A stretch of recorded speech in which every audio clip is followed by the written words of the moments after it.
In this episode, we take a look at some of the more intriguing things in the book, Talking to My Daughter About the Economy, A Brief History of Capitalism.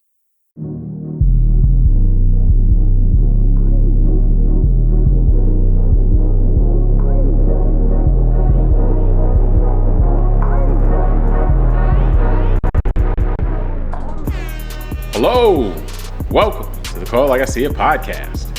I'm James Keys, and joining me today is a man who's so good on screen, we've been looking for ways to have him play not one, but two roles on the show. Tunde Ogunlana. Tunde, you ready to show the way today for all the sinners? Yeah, man. Jesus. I didn't realize I was such a movie star. That's cool. Yeah, man, we got to have you play yourself, and then you play your twin cool. also. Oh, that's a lot. Do I get paid twice? Yeah, that's what I'm saying. We'll have a third screen. It'll be a 3-person show. And you'll be responsible. I wasn't sure what type of economy we were talking about here. I got to do it 3 times, but only get paid once. But if I get paid 3 times, that's the kind that the capitalists like to set up. Yeah, and so we're good. Maybe we can leverage it, and I could get paid 7 times. So that's a whole nother conversation. Yeah. So now, before we get started, if you enjoy the show, I ask that you subscribe, like the show on YouTube or your podcast app. Doing so really helps the show out. Now, we're recording on April 29th, 2025, and we continue our culture series today by doing some reading between the lines in the book, Talking to My Daughter About the Economy, which is alternatively titled How Capitalism Works and How It Fails. The book was first published in 2013, and in it, author Yanis Varoufakis details the rise of market societies and how things like money and the profit motive came to be, and also discusses the mechanics behind the rise of capitalism in our societies, over time, and how this rise in capitalism has supercharged societies in both some good ways and also some risky and unsustainable ways. Now, for the show, we're not trying to do a book report and cover all the information laid out in the book. And I would definitely say it's worth checking it out in its entirety. We're not going to really focus on an explanation on why he discusses why there's so much inequality, something like that, which was very insightful, or the difference between exchange value and experiential value, which also, how that shapes modern society, which was also very valuable. But, and those sections are fascinating in their own right. But what we did want to discuss, one of the first things we wanted to talk about, is Tunde. Now the author lays out the idea of the profit motive, which is something I think that in modern societies we pretty much take for granted. But Varoufakis contends in the book that the profit motive as a reason to do something, do anything, even productive things, is kind of a new development, in societies and so forth. So what were your thoughts, on this premise that, the profit motive was something that was recently invented, so to speak? Yeah, I think it was a great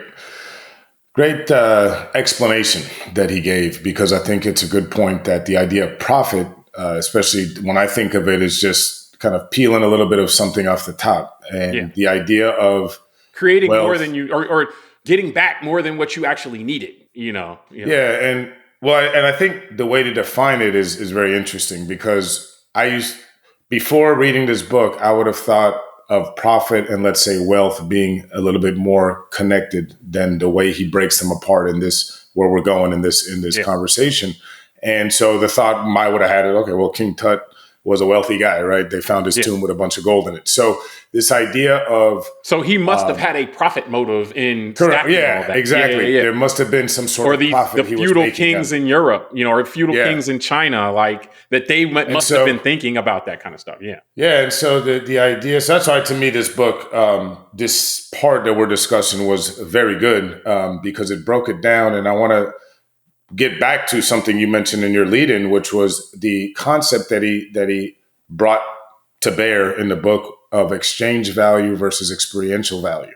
And I think that's what the modern profit, and I would say the modern capitalist system that we're under, which is different than other systems, like you just mentioned, feudalism. Mm-hmm. That's another ism. That's another way of organizing society, people, organizing labor, an economy, capital, all that kind of stuff. And what I found fascinating, James, was he got to this idea of capitalism in its modern form through a story he told about the Faustian Bargain, which is a famous story, which people can go look up. Many people have heard of it, and those that haven't, it is an interesting story. But what he got into was the first iteration, which was in the early 16th century, versus then the second time it was reproduced by a different author 100 years later at the end of the 16th century.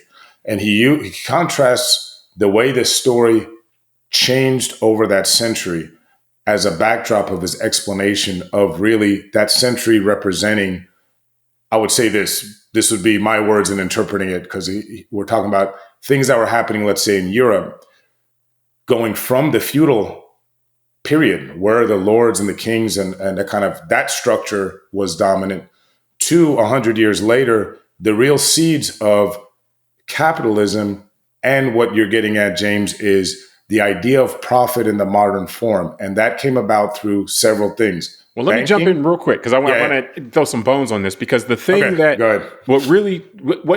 the way he explains it, I think is very good, because what he ties it to is the idea of debt, which contributes to what you're talking about, the story of the Faustian bargain at a time when debt was looked at in one way in society, because that's the whole thing, is that the guy sold his soul to the devil for a certain amount of time of pleasure and having anything he wants. And so that's a story about debt.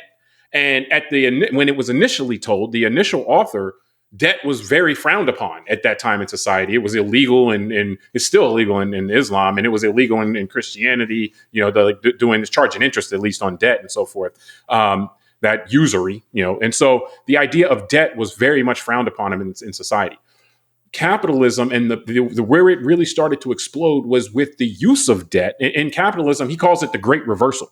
Debt is the beginning of the production process, as opposed to, it's something that may happen. Oh, I need to eat or something like that. And the explanation is that in order to start a business, in order to buy your equipment or your machinery or the capital things that you need in order to produce other stuff that you're then going to sell, you need to incur debt.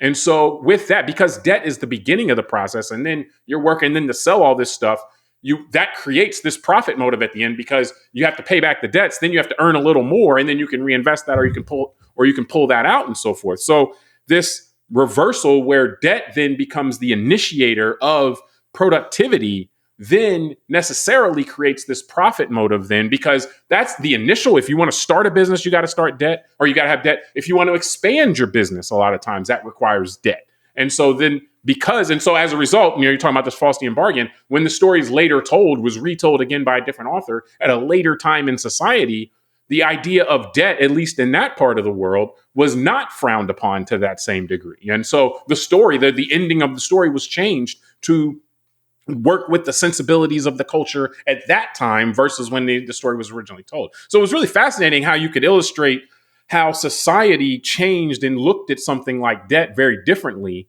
And, again, debt going hand in hand with the profit motive. And you could illustrate that through the telling of the same story and how the ending got changed. Yeah. Well, and I found it because in reading all this, it then struck me that part of the reality over this century that, we're talking about, where the European, at least kind of the Western European continent, part of the continent, the culture really shifted from feudalism to capitalism. You can think about things like the Dutch East India Company, and later followed by the British East India Company, being developed around that time, which represented what? Which was the idea of corporations, the idea of shareholders, and like you said, and limited liability. Also, that was a big introduction there. What was that? Go ahead.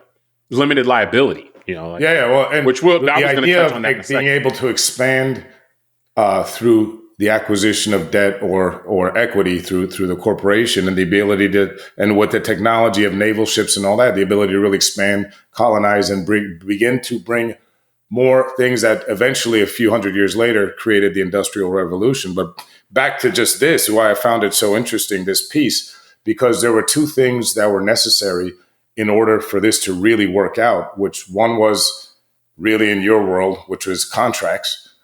The idea, like you're saying, that debt went from sort of a moral obligation, and like he gave the example of like a handshake, right? I mean, the idea that I owe you one, that same. I'll help you rake your lawn, and then when I need some help with something, correct. Like I need you to help me move this block, I'll help you later.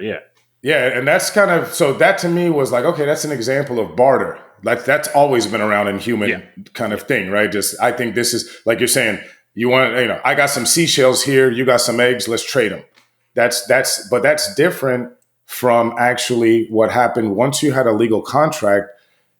Then you had an obligation that followed someone, that's one thing. The second thing became interest, where you are now paying extra. It's the price of borrowing the money. Yeah. Higher Which, like I interest said, was means illegal in certain in major Yeah. religions up until this point, and I guess it's still and so. and that goes back to going from an experiential value type of, meaning the experience of the moral side of a transaction. If James, you and I are neighbors, like you said, and I agree to rake your lawn in exchange, you're going to help me for something. There's also a certain moral kind of thing between us, right? If I end up not coming through on you, you can make me look bad in front of the rest of the village. I'm not a trustworthy guy, all that. What happened when it became this interest based on legal contracts and then owing someone money back, it took it from experiential value and became much more of an exchange value proposition. And what also happens is if I'm borrowing money from you, James, at a profit, this is what kind of became created over time. You can take the legal note that says I'm obliged to pay you back. You could sell that to someone else.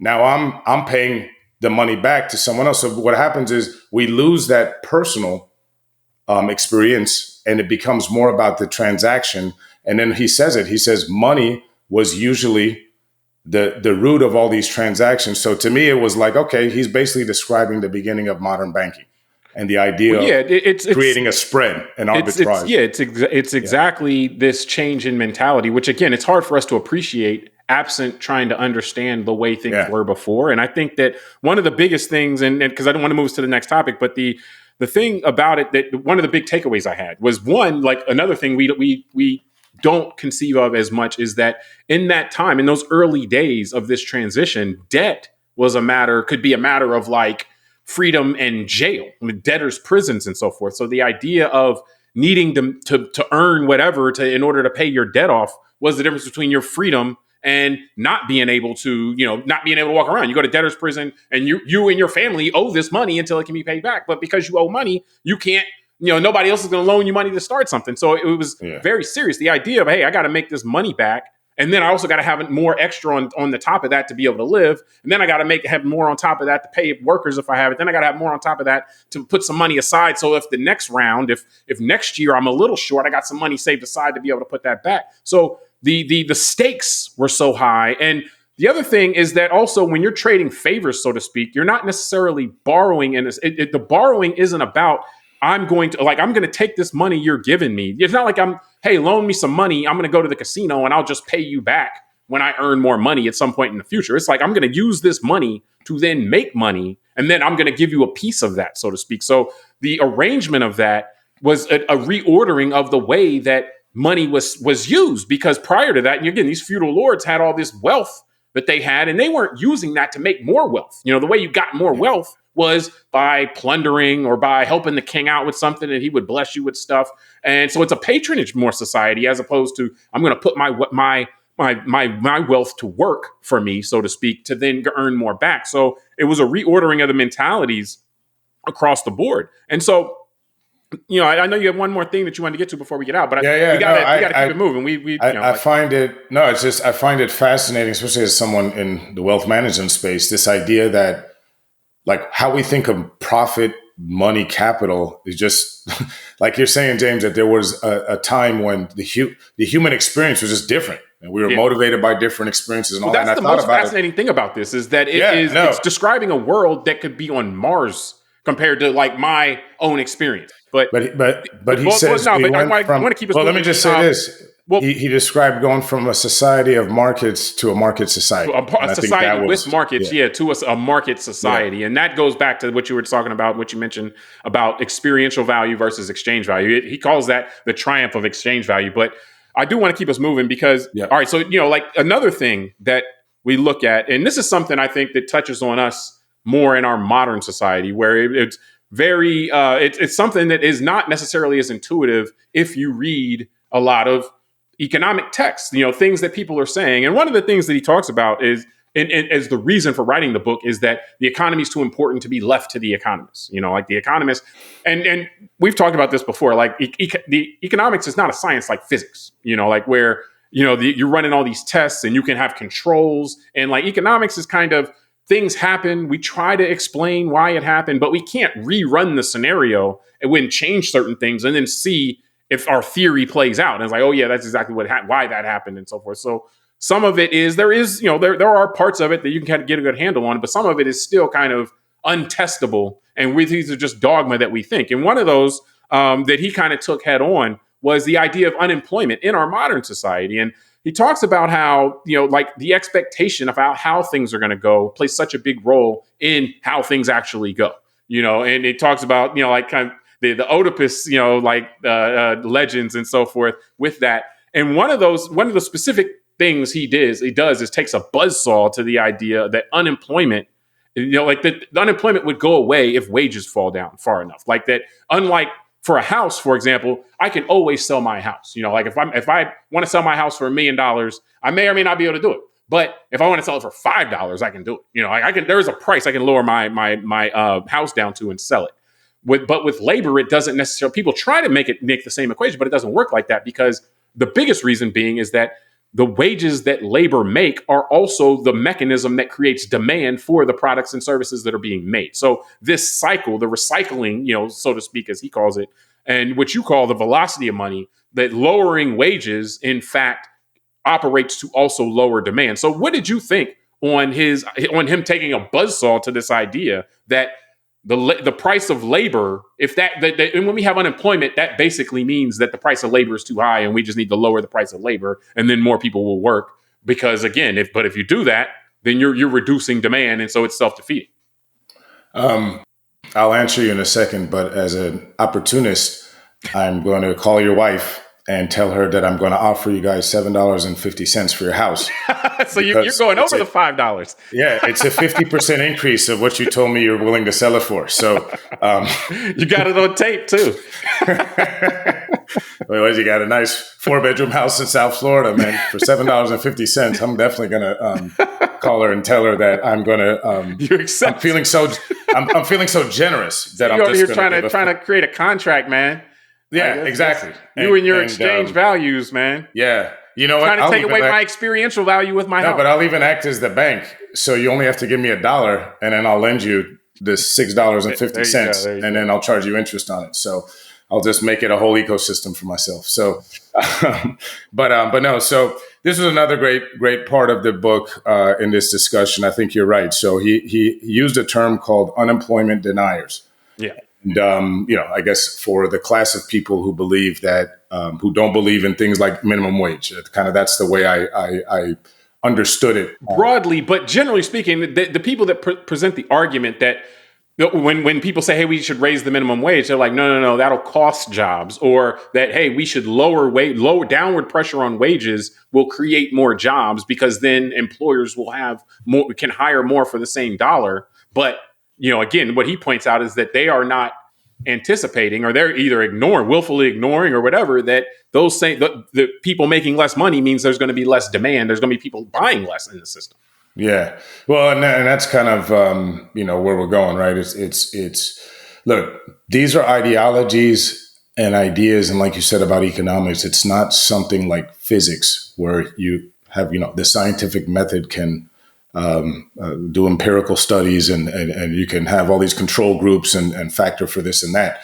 And he gets into that a little bit too, which is, again, labor and money both have more experiential than exchange value in many ways. And I think that to me is the whole left brain, right brain thing of some of this stuff, where think about the concept, and I'll just go on a quick tangent here, something like trickle down economics, right?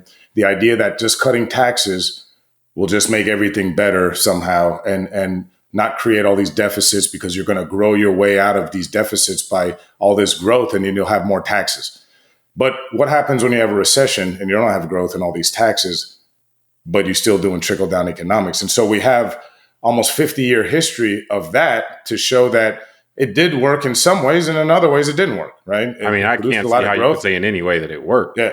Well, I'm just saying it did produce a lot of growth, but it produced a lot of other side effects that we tend to think are negative right now, like a bunch of debt and all that. But you can't say that it produced the growth. Again, that's the way we can't then keep everything else the same and then change that one factor and then say, like, again, the premise that you can grow your way out of deficits did not work. There you go. That's all I'm going to say is that's why that was a tangent, and therein lies the point that this is not physics, right? That everyone's going to have an opinion. So, well, it's not an opinion though. It did not work to reduce the deficits. The deficits increased year over year. You go from a time when there were small deficits, a small government debt in 1980. It's steadily increased since then. That's my point. I'm not saying it did. That's my point of saying that it created, that was one of the negative side effects I mentioned, is it balloon deficits. But that was the premise of what I'm saying. The premise was that you could cut the revenue, cut the taxes, and then because the growth would be so high that you would not grow the deficit. I'm saying that premise failed because the deficit immediately grew. And then they raised the taxes. Remember, they doubled the Social Security tax right after that and doubled the Medicare tax right after that. So they cut the income tax. I agree. We shouldn't go down this. Exactly. Let's get you back on the topic. I just used it as an example. So I could not allow that. I had to say something. Couldn't resist. But let me finish, because you kind of proved my point in that sense, which is just like that was sold in one way, but the results happen a different way. That's kind of where I was getting at with the unemployment deniers. The idea, and you were saying it too, the idea is that people are sometimes trying to sell this ideology that, hey, if you don't have a minimum wage, if you allow all these workers to compete and sell their labor at the lowest cost, you'll never have any unemployment.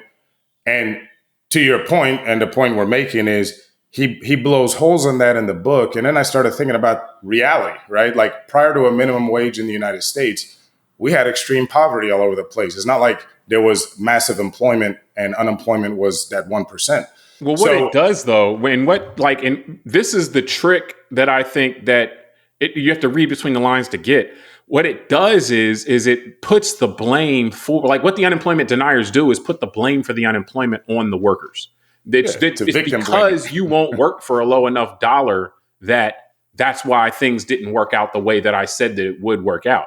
But what he's pointing out is that fundamentally their premise is flawed because workers are the source of the demand.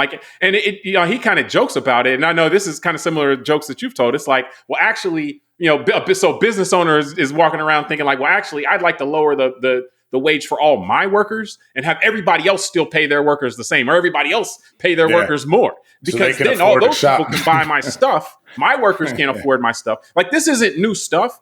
This is kind of how when certain people have gotten into kind of try to take over academia or something like that, then they will then start just saying stuff that doesn't make sense. Like Henry Ford knew 100 years ago, Henry Ford knew I got to pay my employees enough so that they can buy my car so that then I can sell more cars. Like, this isn't a new concept that you want your workers to make enough money to then be the demand in society. A few rich people at the top, another premise of trickle down was that the rich people at the top would up their spending if we cut their taxes, so much so that it would create all this growth. They'd buy a bunch of yachts and all this other stuff.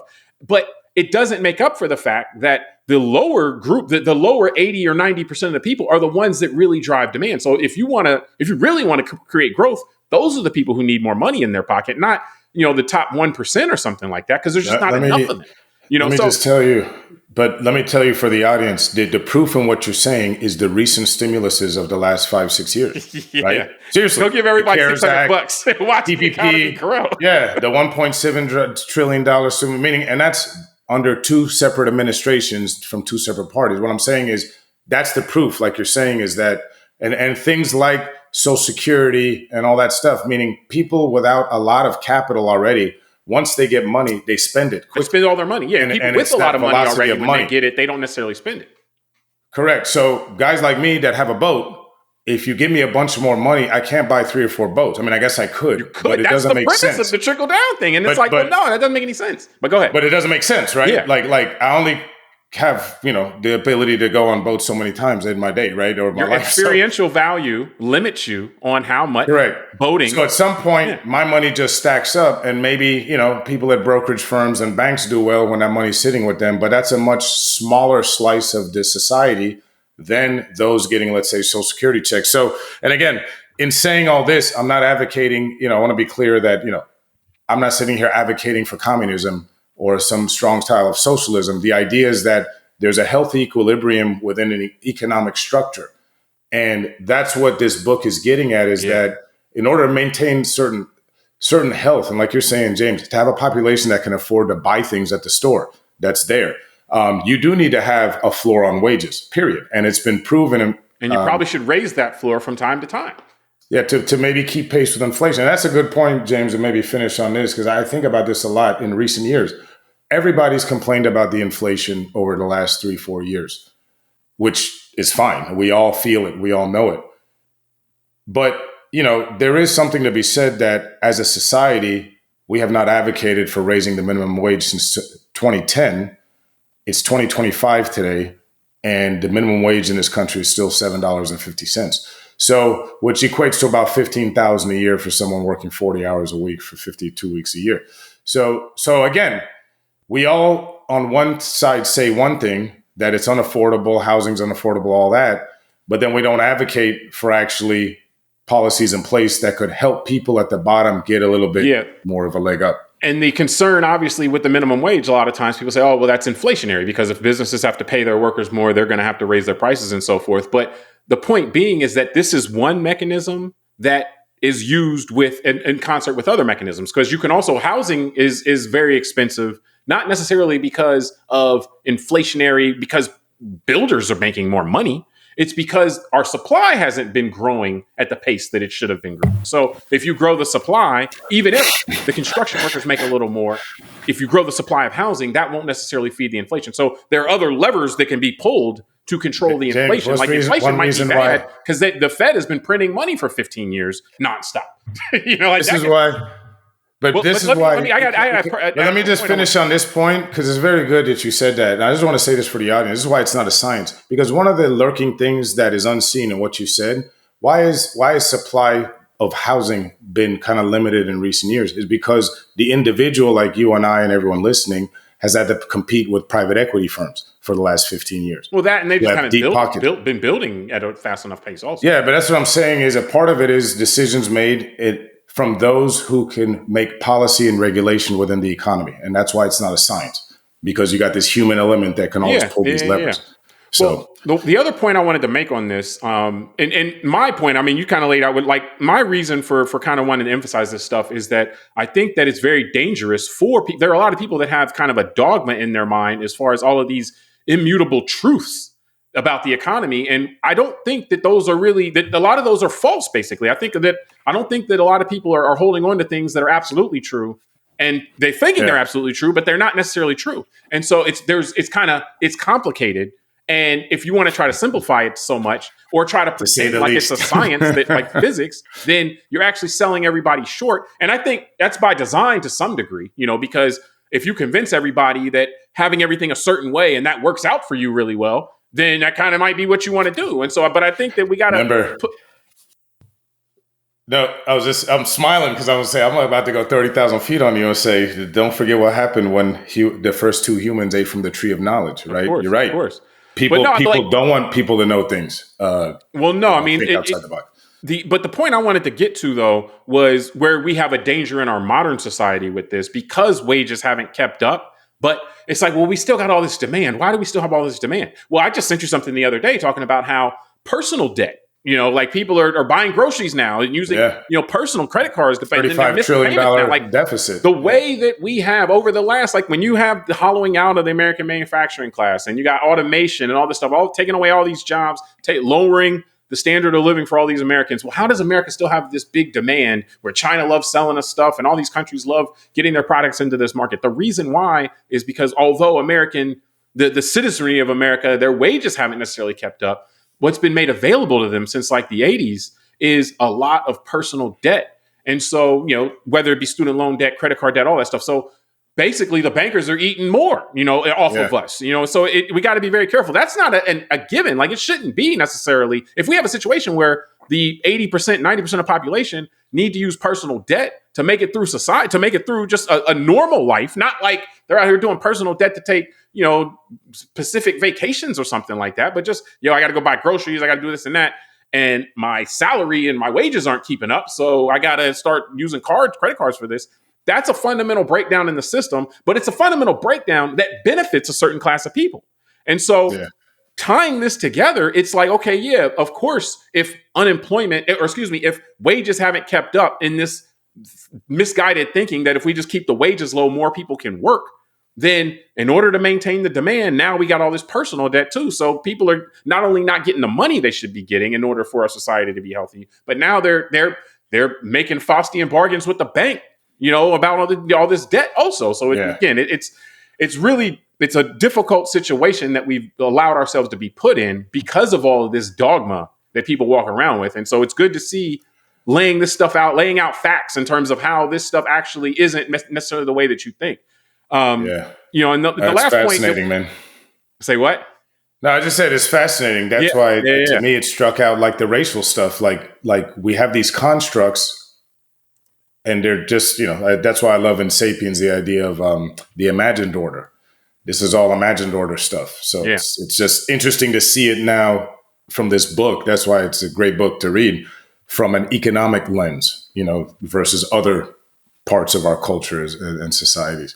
No, for sure. So the last piece that I wanted to get to, and again, this is not meant to give a total representation of the book, but he had a discussion on crypto, and and I think he laid it out well in the sense that he laid out the issues and the concerns and the problems with having a political money system. If your monetary system, meaning interest rates, the supply of money and all that, which in the US is the Federal Reserve, but all countries or all currencies have these central banks.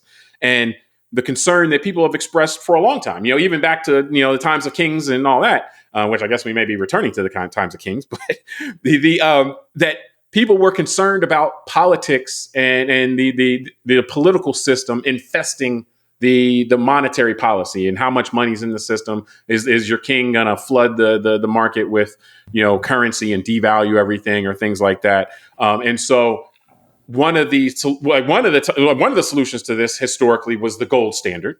And we've seen even people pushing for that now. And one of the modern solutions, which everybody's heard of, was Bitcoin. It's like, okay, we have this thing that's managed outside of politics. The supply of it is managed outside of politics. The transactions are managed outside of politics. And so the idea being that, hey, we can solve this problem. We can have money that is not beholden to the political leaders and politics.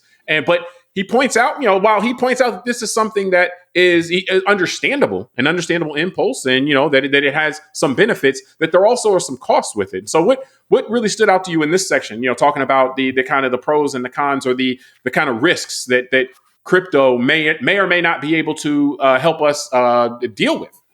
Yeah, so again, another great part of the book. So again, for those that feel like it, definitely read it. So first thing is, money is political. That's what I got out of this section.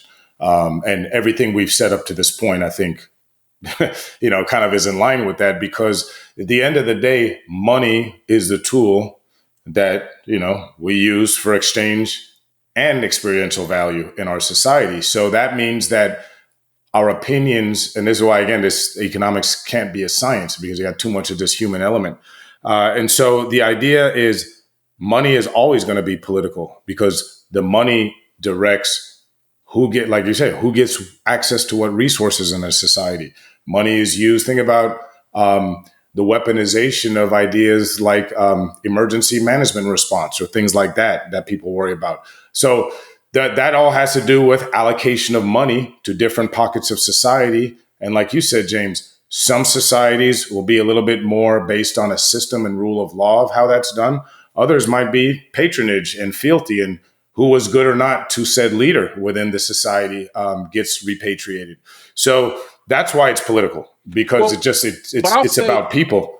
Well, but more specifically though, because in this section, really looking at kind of the not necessarily how money's spent, but the supply of money, like controls on the supply of money. Whether that's but let me continue, because whether that is actually something like when the supply of money, for example, was fixed to the gold standard, that was an attempt to keep politicians from increasing the supply of money, which devalues everybody else's money. And so therefore create a system that has less control of political figures of how much money is in the system, because how much money in the system, it controls the value of money. And one of the interesting examples that he gave was how markets can develop spontaneously. And he talked about in prison camps in World War II. And I'm not going to go through the whole story, but it illustrated how in that scenario, they did have like an apolitical money because the Red Cross was sending supplies. And then the prisoners basically were using those supplies to barter. And they ended up having cigarettes become the currency. Then so you could buy coffee with cigarettes, you could buy chocolate with cigarettes, and so on and so forth. And so, but because the Red Cross didn't know this was happening, they were just supplying X amount each month. The money was apolitical. How the supply of cigarettes was apolitical. And so with what he talks about, though, and which I found to be very, very, very fascinating from the crypto standpoint, like the crypto touts itself as being out of control, like more similar to this prison, this World War II prison example for soldiers, but because the supply of crypto can't be manipulated. And, in terms of Bitcoin, for example, it's set by the algorithm, it's going to grow to a certain amount, and then that's it. But he points out that the ability to increase or decrease the supply of money is very helpful for managing a society and managing a market society, and that in the sense that, and he specifically said, his quote was, having a setup like that makes a crisis more likely to happen because of its deflationary effects. Eventually things will, because the money supply is fixed while the quantity of things continues to grow, then the price of things will, you lose that basically. It's deflationary. The price will keep going down, which means wages will keep going down and so forth. And then also it makes it harder to alleviate crises when they hit, because you can't, what has been learned from the Great Depression. In the Great Depression, because you had the gold standard, when the crisis hit, governments weren't able to print more money to help get out of the crisis until Britain and then FDR eventually took us off the gold standard for that purpose.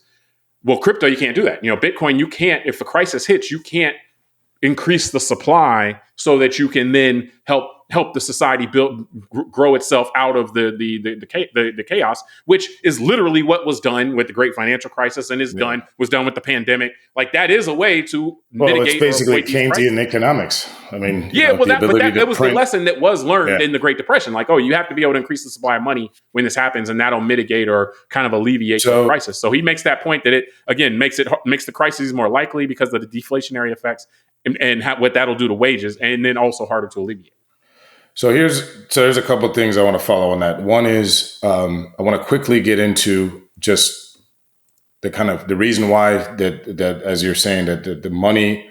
First of all, everything you said is why money is political, right? That it's going to be arguments of what people think, and based on just what you said. Some people may agree or disagree, and like you said.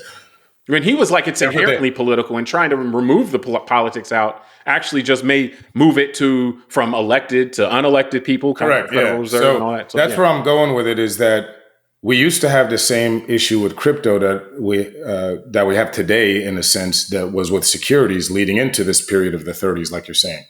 Stocks and things, the markets were pretty unregulated.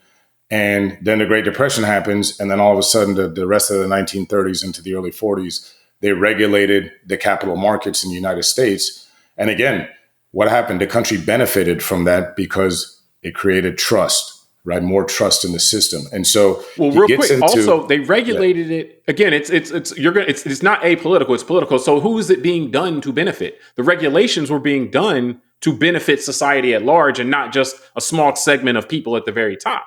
And so, because they regulated in that way, then yes, you're talking about a prosperity that was had. Yeah. So, because I just wanted to get through that quickly, because the audience can recognize things like the FTX collapse, or, my cousin had $13,000 stolen from his crypto wallet 2 years ago, just in front of his face.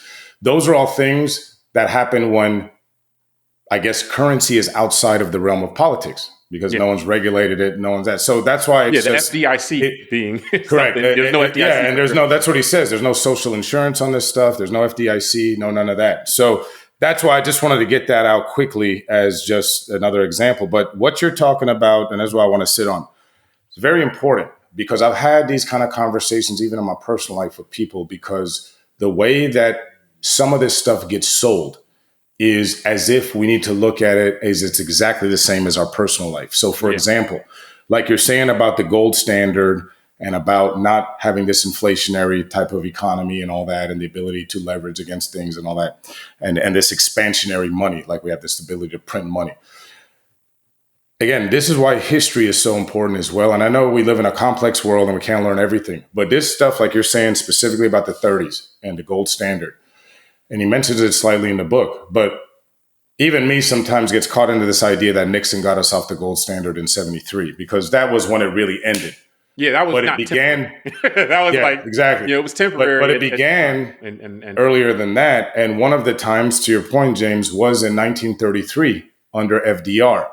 And that's why for a lot of people, it's hard to contemplate the idea that, well, if we just have a fixed amount of Bitcoin and they're not printing more and more all the time, then how can it crash? Right? When Howie said it makes it more likely to crash, because in people's mind, it's like all they think about is the scarcity. There's always going to be this supply. And people should go back and read about the tulip mania in the 1600s, because that was only a limited supply. Yeah. And that ended up into a big crash. And so the idea, like you're saying, is that we had a system where the gold standard was the currency and the quantity of the US dollar was fixed to the amount of gold we had in reserve. Really, that didn't help us. That helped lead to the Great Depression, the crash after 29, because there was no way to expand the money supply in the society. That's why FDR was the first to decouple the quantity of US dollars from the total quantity of gold held by the United States in 1933. And that began to grease the wheels of the system, the velocity of money, which helped get us out of the Great Depression. Now, we said it earlier, every single downturn ever since then, these Keynesian economics has been used, the ability for the government to print more money when no one else has capital. The difference that you and I always rail about in our discussions here, this is not part of the book, this is us, is that for our lifetimes, the last 45 to 50 years, we've had American governments that continue to play Keynesian economics when we're in the middle of huge growth spurts. Well, they keep pushing the emergency button, because it's not Keynesian economics if you're pushing the emergency button. Yeah, well, good point. They're taking advantage of the emergency button, like, hey, let's keep pushing this emergency button, which leads to inflation. Oh, yeah, exactly. And that's why I wanted to get that out, James, because I've had these arguments. They're like, oh, well, if we just went back to the gold standard and we didn't devalue the dollar, we wouldn't have all this inflation. I'm like, man, it doesn't work like that. It's like not that simple, basically. Yeah, exactly. It's like saying, like, I've got a cold or I've got some illness, and just saying, well, it's because of this one thing only in your body. It's like, nah, the human body is pretty complex. Yeah. It's a complex ecosystem, and a lot could be going on that causes these symptoms that I'm feeling. That's a good example, though, because a lot of times people do that. And it's like, oh, okay, I got sick because I got exposed to this. And it's like, well, actually, you're exposed to stuff all the time. The reason you got sick was because you're exposed to it, and then your immune system didn't fight it off. Why didn't your immune system fight it off? Well, we can go there's probably about 10 or 8 reasons, 12 reasons why your immune system might have fought it off. So it's even getting sick won't be that simple. But the one thing I want to say as we wrap this is just to piggyback on your point. Going back to the gold standards or the crypto standard, if you think about it from the standpoint of how deflationary that is, like if your money supply is fixed, imagine how much more stuff there is in the world right now than there was 40 years ago. Like the whole cell phone, the cell phones weren't even around like that 40 years ago, and like you had car phones, but I mean, the whole smartphone thing didn't exist then. So if we had the same amount of money now in 2025 as we did in 1985, that money would be so basically so valuable compared to everything else that it would be so deflationary that wages would be so low. And I say what I mean by that basically is that I should stop using the deflationary thing. What I mean by that is that the cost of goods, because the supply of goods will continue to increase, if the supply of money does not also increase, at least in lockstep with that, then the cost of those goods will continue to go down. The cost of those goods are what controls plays a big role in how much money people are making. So the wages will go down.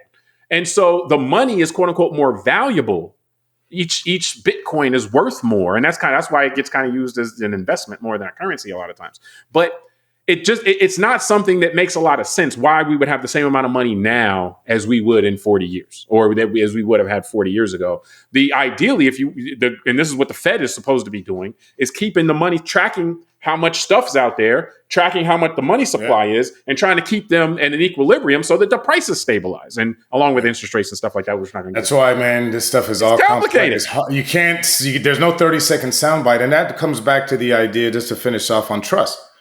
People whether it's the US dollar, whether it's gold, whether it's Bitcoin, what saddens me is that we just have so many forces causing our population to distrust a system that appears to have been pretty good and could be tweaked and fixed. It needed to be tweaked, but doesn't need to be destroyed. I mean, and that's what we're seeing. And so we'll see. I mean, but a lot of times, again, society's got to learn the same lessons over and over again. Yeah. So we can't, we don't have that collective memory as good as it would be helpful for us. So, we'll have to do that. But at least, as long as we don't lose the information, as long as the universities are still around and can teach, real stuff and so forth, like ideally, at least we can learn the solutions that were used before that worked. So, but maybe books don't get burned, but I'll say maybe that's not a given. Another tax, or I'll get another tax cut and buy another boat then. So either way, don't worry about it. Either way, we'll figure it out. Yeah, we'll figure it out. So, so you in the other version of you can use the second boat then. So that's and I'll park it at your house that I buy for $7.50. There you go. So it's a whole, we're working around the whole thing. But no, we definitely recommend check out the book. It's a good baseline of knowledge, just to kind of see through a lot of the stuff that's happening. But without it's a short book, it's not a long book, so a couple hundred pages, but you get a good understanding of what's going on. And then again, just being able to guide your own life and kind of know when somebody's BSing you, is kind of helpful. So, but we appreciate everybody for joining us on this episode of Call Like I See It. Subscribe to the podcast, rate it, review it, tell us what you think, send it to a friend. Until next time, I'm James Keys. I'm Tunde Ogunlana. All right, we'll talk soon.